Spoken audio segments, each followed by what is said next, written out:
Salut,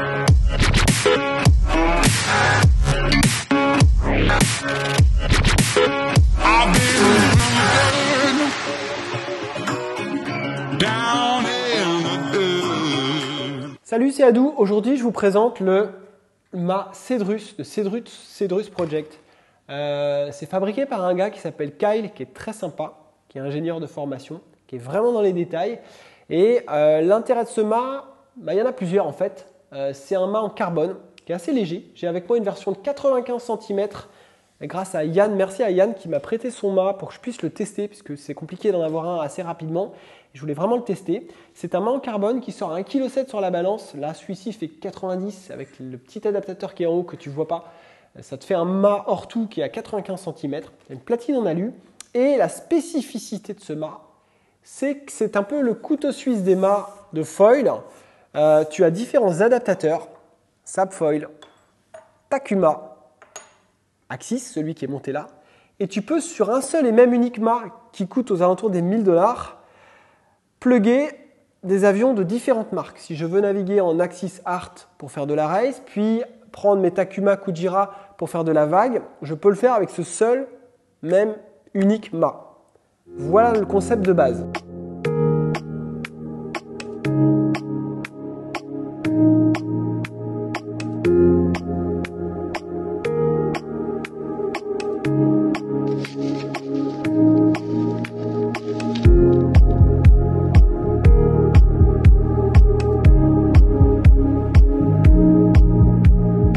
La version que j'ai entre les mains, c'est la version classique. Il y a une version qui s'appelle Clydesdale qui est plus robuste encore.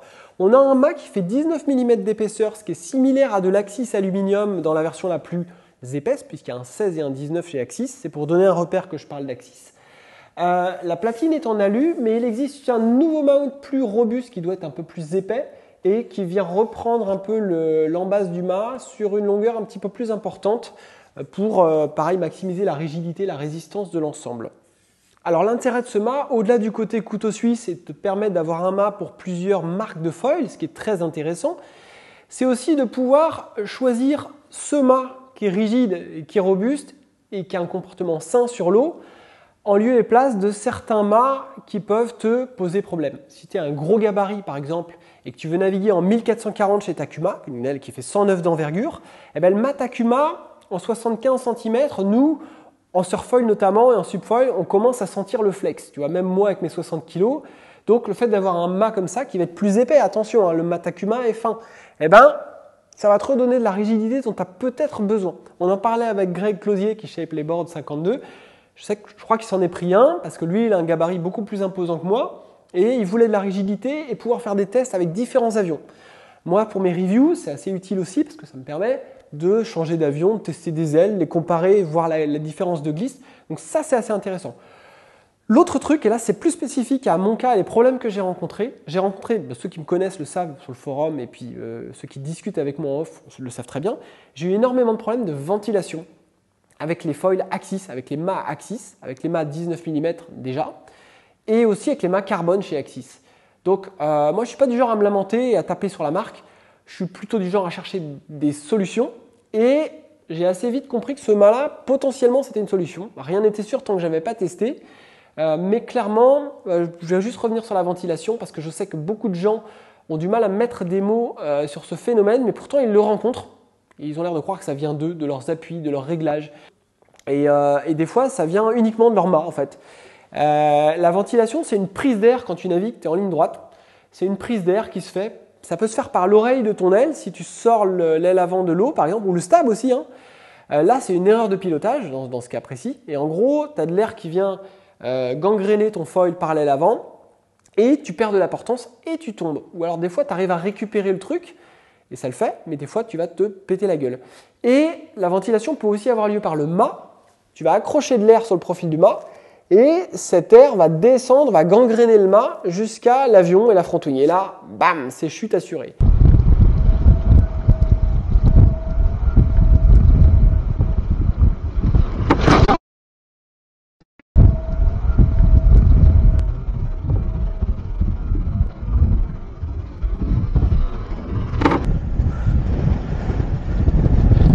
Ah putain! Ah putain! Avec les Maxxis en alu 19, j'avais d'énormes problèmes, je ventilais à mort, c'était insupportable. Je suis passé au Maxxis carbone parce que je voulais trouver une solution. Le mât était un peu plus fin, c'était effectivement un peu mieux déjà, mais c'était quand même pas top. Et puis au fil de l'eau, on s'est rendu compte qu'on ventilait quand même énormément et que ça devenait inacceptable pour certains gabarits.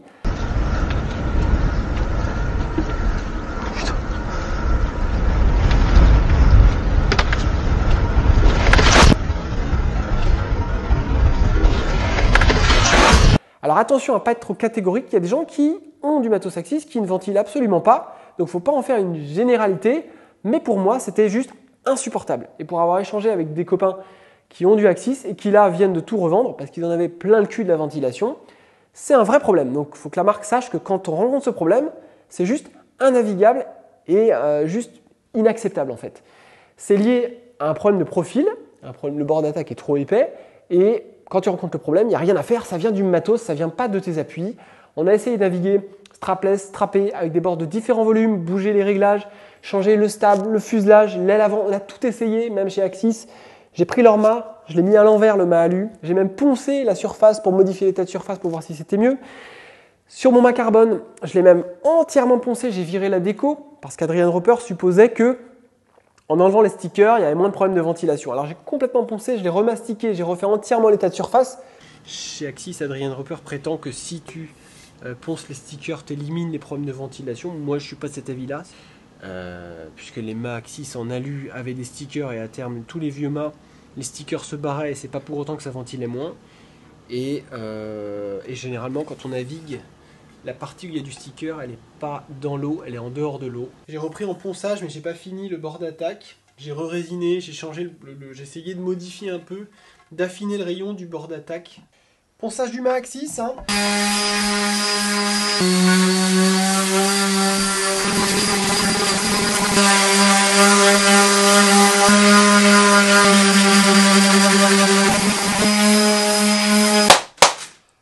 C'est marrant parce qu'il y a un an, quand je disais que les mâts Axis ventilaient, on ne croyait pas. Certaines personnes bien placées pour savoir comment étaient conçus ces mâts niaient un peu le problème.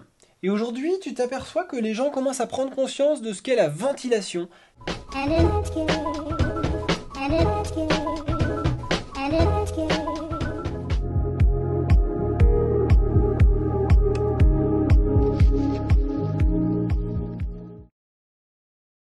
Beaucoup de riders arrivent en me disant « Ah d'où c'est bizarre, sur mon foil, quand je suis en ligne droite, des fois, je décroche, je perds toute ma portance d'un coup alors qu'il n'y a pas de clapot, je suis pas en haut du mât, je suis pas trop haut sur le mât, je fais pas d'erreur de manip, pas de faute d'appui, et je tombe comme une merde. » Et là, quand généralement ces personnes me disent ça, je leur dis « Bienvenue dans le monde de la ventilation. »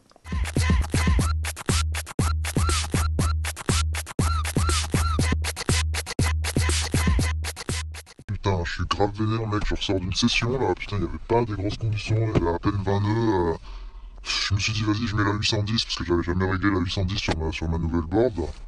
Putain j'ai fait que ventiler quoi, ça m'a cassé les couilles, après je me dis vas-y je remets la 700 pour voir si c'est pas mieux parce que ça ventilait moins l'autre fois. Bah pareil putain je ventilais des fois sur des trucs et j'étais même pas à 15 nœuds quoi putain, j'étais en train de descendre un peu la houle, sur chaque crête de vague, bam, je sens la planche qui se dérobe sous moi, je regarde derrière, je vois la traînée de bulle, je fais putain, franchement ça m'a gonflé, là, je pense que je vais revendre tout mon set Axis, et c'est bon, c'est terminé quoi, il se démerde, c'est de la grosse merde.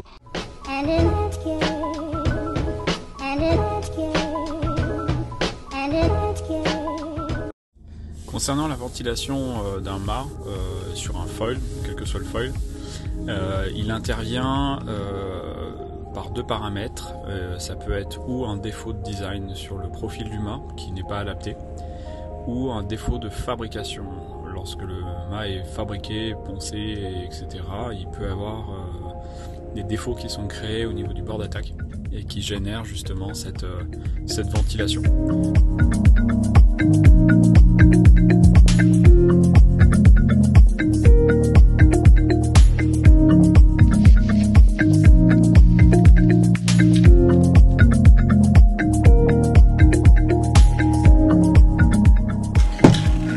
J'ai passé le mât au mastic, je l'ai poncé, à l'eau et j'ai repassé du mastic de finition. Il est parfaitement lisse. C'est beaucoup plus régulier que le finish de mon 86 standard. Et j'ai du filler en époxy, en bombe. Ça permet de reboucher les petits trous. Ça va me servir notamment pour le bord d'attaque, mais je vais enduire le mât. Je reponcerai après.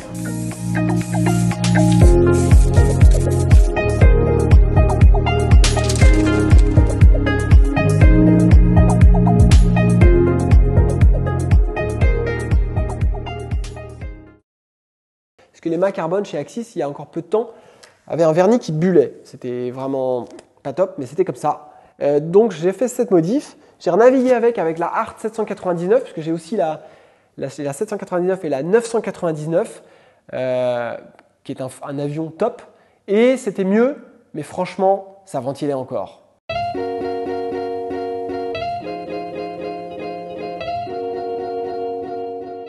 J'ai été tester ce mât en freeride, en wing, avec la 999 d'Axis et un fuselage ultra court, et les nouveaux stabs progressives 350 qui sont topissimes d'ailleurs. Ça débride vachement le foil en carving, j'ai trouvé ça génial. J'ai fait une super nave aussi en 799 avec mon mât carbone. J'ai ventilé moins, donc c'était à peu près acceptable. Donc je suis resté sur une note vraiment positive par rapport à cette session. Et du coup, j'ai testé avec la 999.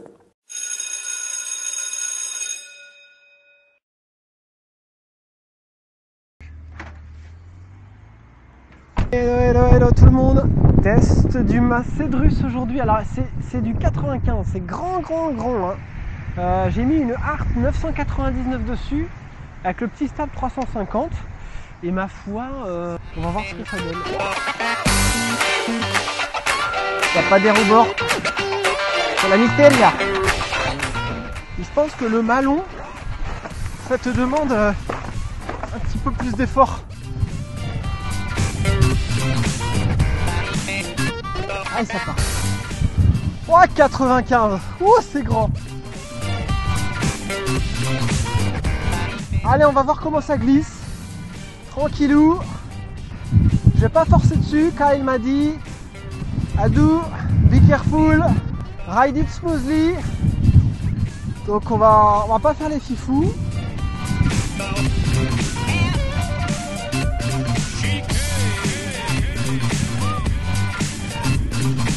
Ça m'a l'air assez rigide. Bon, le mât, encore une fois, fait 95. Hein. C'est pas mes petits mâts de 76 auxquels je suis habitué. Ça me change. Hein. D'habitude, je rase le spot. Alors, on va essayer d'accélérer un peu.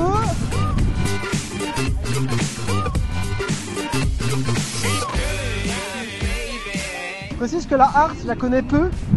Je connais presque plus la 799 que la 999. Bah, il a l'air de cranter ce mât, puis il tient surtout. Ça n'a pas l'air de ventiler. Parce que là, on fait du prêt.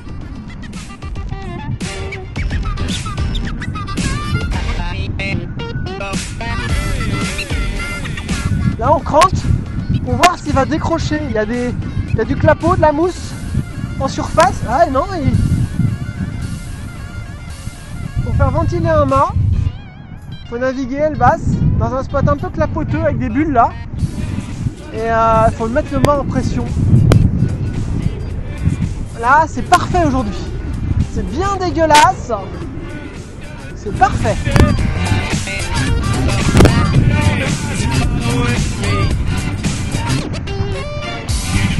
Pas trop mal réglé. Qu'est-ce que ça donne un tac en mat 95? On va. Oh, la Art, faut pas perdre la vitesse avec l'Art. Elle aime pas ça. C'est que merde, la Art c'est comme un petit animal. Faut la laisser respirer. Faut lui donner de la vitesse, c'est comme du bon manger.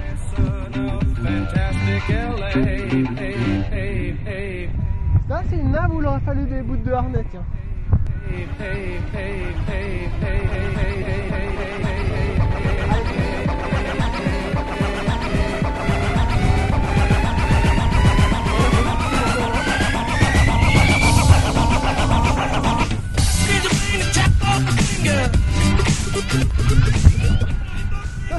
m'assimilerais presque avec les grands mâts.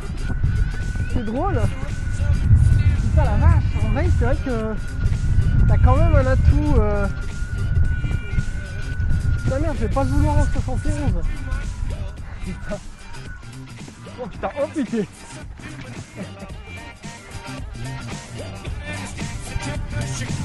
Allez, revanche sur le tac merdique de tout à l'heure.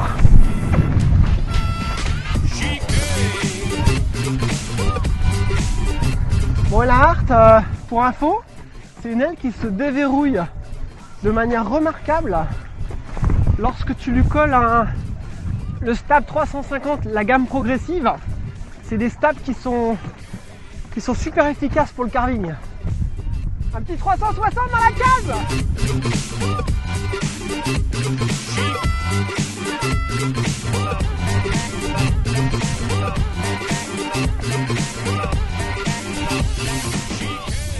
Allez, tac tout, tac tout, tac tout, tac tout.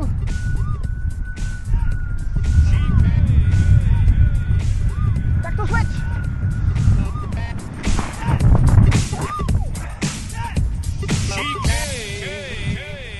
Ah, c'est bon, le contrôle est bon, le mât est rigide. Franchement, le fait de le tester en 95, c'est tout à son honneur parce que là, tu peux pas trop tricher là.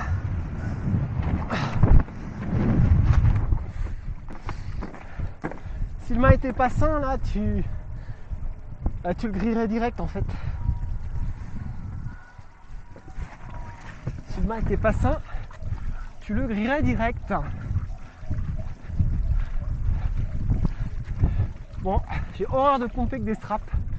Je trouve ça nul depuis que je fais du surfoil et du subfoil. Je trouve ça détestable. Là, c'est grand. Hein. Ouf. Là. En tout cas, je trouve que la glisse de ce Cédrus est bonne. C'est très positif ce que je ressens là sur l'eau. Ça mérite d'en parler plus en détail, je trouve. C'est super intéressant ce qu'il a réussi à faire. On a vraiment un mât qui est sain, qui a une bonne glisse. La rigidité est au rendez-vous. Et pourtant, bon, je veux dire, encore une fois, hein, un mât de 95, t'as une exigence qui n'est pas la même que quand ton mât mesure 75 cm. Hein. Faut bien avoir ça en tête. On va essayer de pomper pour revenir près du bord. Je vais changer de board et de foil. Et on va essayer de se remettre un petit bout de session en 800 allures. Ce serait assez génial. Allez. Et clairement, le mât est vraiment rigide. Ça vient concurrencer du mât Axis en 19, sauf que là, tu as du carbone. Et même si on a la même épaisseur, 19, c'est un mât qui est épais, on n'a pas le même profil. Attention, l'endroit où le mât est le plus épais n'est pas situé au même endroit.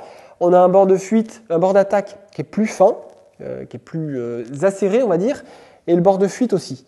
J'ai pas ventilé une seule fois, parce que c'est la question que les gens se posent peut-être. J'ai trouvé que le mât était sain. J'ai réussi à avoir une solution dans ce mât. Donc je suis super content parce que plein de gens vont pouvoir, au lieu d'acheter des mâts Axis, acheter des mâts Cédrus s'ils en ont envie. Alors après, attention, ça coûte quand même 1000 $. Tu as des frais de douane, des frais d'importation. Ça coûte assez cher. Tu vas rajouter sans doute 200 balles si tu veux en avoir un. Mais sachez que c'est une solution à la ventilation. Et ça, c'est super cool. Moi, c'était ma motivation principale pour tester ce mât. Voilà. Ayant trouvé que cette version du mât en 95, qui n'est pas la plus rigide en plus, avec le premier mount qui est plus fin, qui n'est pas le mount hardcore que Kyle a dessiné également, ayant trouvé que c'était déjà super rigide, j'ai très très bon espoir d'avoir des pures sensations avec la version 71. Il a peut-être une version 71 à nous envoyer pour faire des tests. Il faut savoir qu'avec un adaptateur, ça te fait une hauteur hors tout de 75 cm.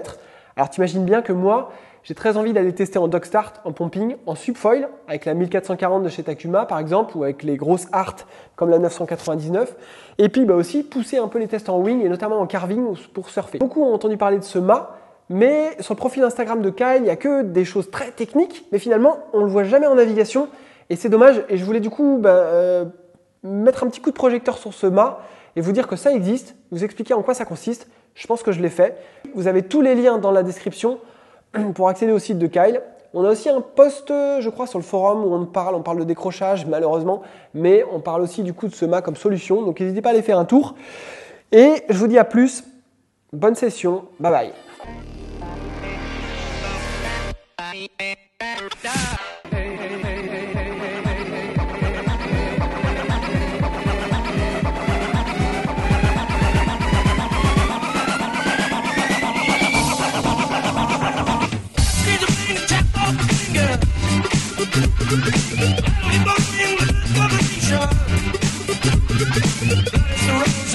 Mysterious you.